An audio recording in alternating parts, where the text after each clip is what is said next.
FRATELLI TUTTI, Encyclical Letter of Pope Francis, Chapter 7 following. The Art and Architecture of Peace, number 228. The path to peace does not mean making society blandly uniform, but getting people to work together side by side in pursuing goals that benefit everyone. A wide variety of practical proposals and diverse experiences can help achieve shared objectives and serve the common good. The problems that a society is experiencing need to be clearly identified so that the existence of different ways of understanding and resolving them can be appreciated. The path to social unity always entails acknowledging the possibility that others have, at least in part, a legitimate point of view, something worthwhile to contribute, even if they were in error or acted badly.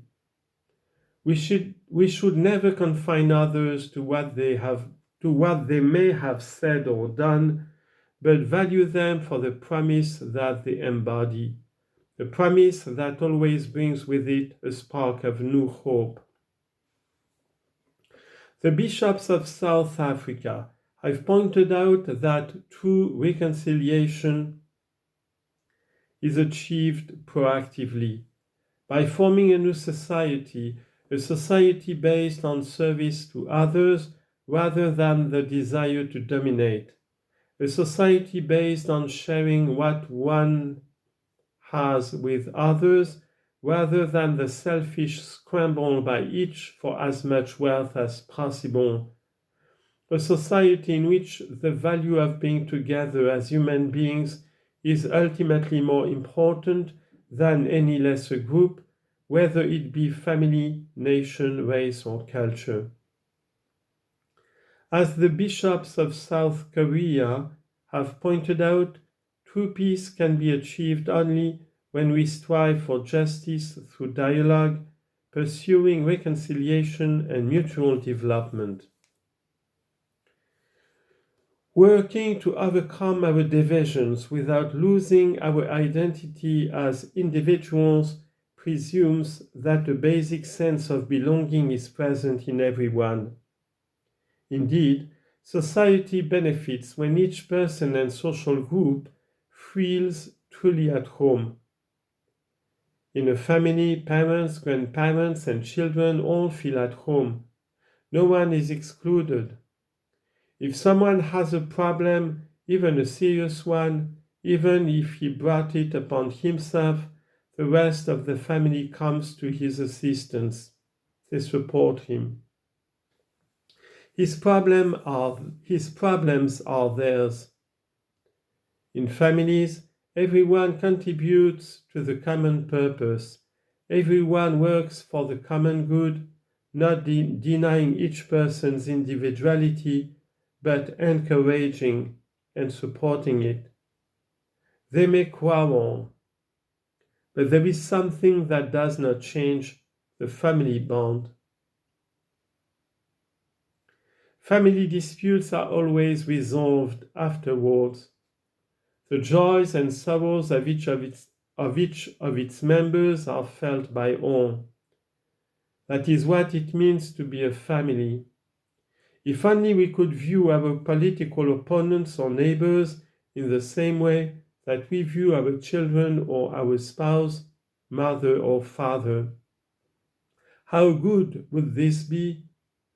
Do we love our society, or is it still something remote, something anonymous that does not involve us, something to which we are not committed? Negotiation often becomes necessary for shaping concrete path to peace. Yet, the processes of change that lead to lasting peace are crafted above all by peoples. Each individual can act as an effective leaven by the way he lives each day.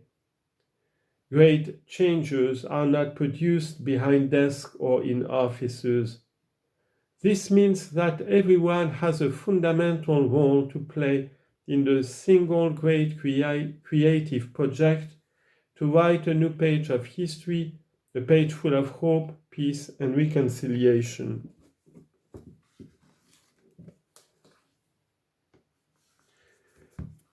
There is an architecture of peace to which different institutions of society contribute, each according to its own area of expertise. But there is also an art of peace that involves us all. From the various peace processes that have taken place in different parts of the world, we have learned that these ways of making peace, of placing reason above revenge, of the delicate harmony between politics and law, can't ignore the involvement of ordinary people. Peace is not achieved by normative frameworks and institutional arrangements between well-meaning political or economic groups. It is always helpful to incorporate into our peace processes the experience of those sectors that have often been overlooked, so that communities themselves can influence the development of a collective memory. There is no end to the building of a country's social peace. Rather, it is an open-ended endeavor, a never-ending task that demands the commitment of everyone and challenges us to work tirelessly to build the unity of the nation. Despite obstacles, differences, and varying perspectives on the way to achieve peaceful coexistence, this task summons us to persevere in the struggle to promote a culture of encounter. This requires us to place at the center of all political, social, and economic activity the human person, who enjoys the highest dignity and respect for the common good.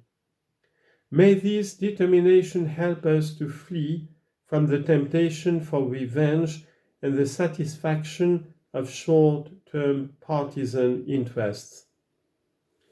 Violent public demonstrations on one side or the other do not help in finding solutions.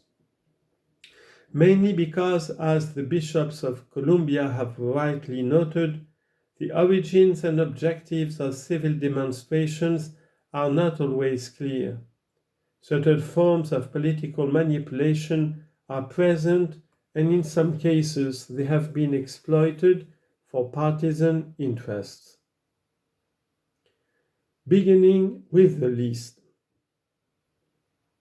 Building social friendship does not only call for rapprochement between groups who took different sides at some troubled period of history, but also for a renewed encounter with the most impoverished and vulnerable sectors of society.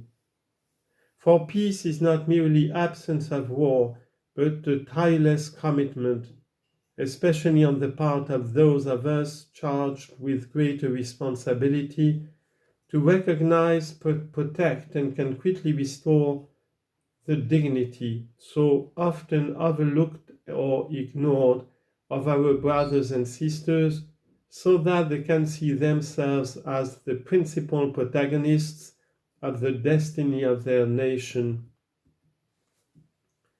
Often, the more vulnerable members of society are the victims of unfair generalizations.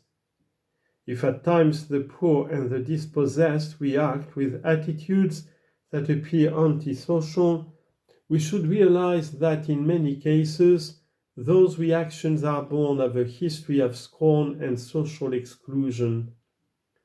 The Latin American bishops have observed that only the closeness that makes us friends can enable us to appreciate deeply the values of the poor today, their legitimate desires, and their own manner of living the faith.